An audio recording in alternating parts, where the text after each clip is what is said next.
By the time you're viewing this, it could easily be that Russian forces have already entered Ukraine.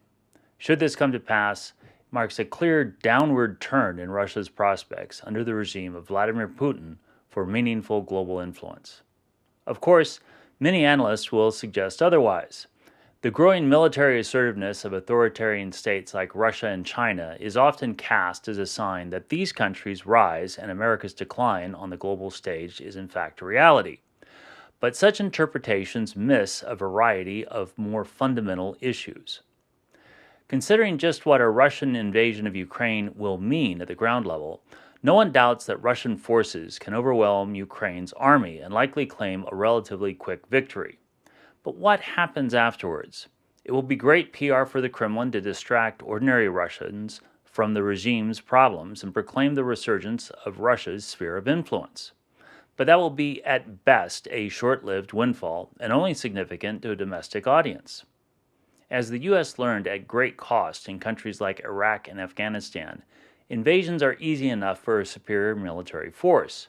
Controlling a population hostile to perceived foreign invaders is another matter. If Putin were less obsessed with a reactionary whitewashing of Russian history, he would be able to see that the quagmire the Soviet Union endured in Afghanistan was a contributing factor to the collapse of the Soviet Empire. Consensus is that Russia will aim for a partial occupation of Ukrainian territory instead of a complete invasion. Yet limited occupation simply makes unoccupied parts of the nation better able to concentrate a resistance. Moreover, Russian belligerence has managed not only to help unite the Ukrainian nation and push it further into the arms of the West, it's helped unite Europe and the U.S. against Russia as well. Beyond whatever the Ukrainian resistance has in store for Russian occupiers, coordinated opposition from the West in many ways will be more consequential and with the blowback coming more from economic than military force. Washington and its allies will cut Russia off from the SWIFT international payment system. Although Russia's oil wealth has allowed it to already stockpile billions in gold and U.S. dollar reserves and has joined a new global payment system with China, such protections pale in comparison to what economic fallout from SWIFT ostracization represents.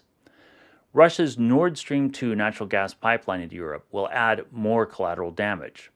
The pipeline has been shaping up to be a major geopolitical leverage point for Russia against Europe, so its loss is a double blow against Russian interests.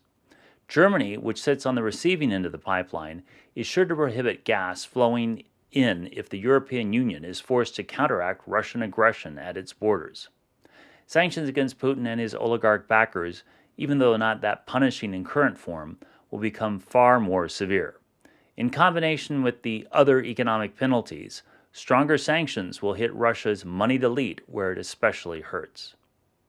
History is full of examples of how the powerful demonstrate a stupefying tendency to work against their own self-interests. The historian Barbara Tuchman referred to this as the March of Folly. Putin's Russia shows itself all too eager to move down this well-trodden path.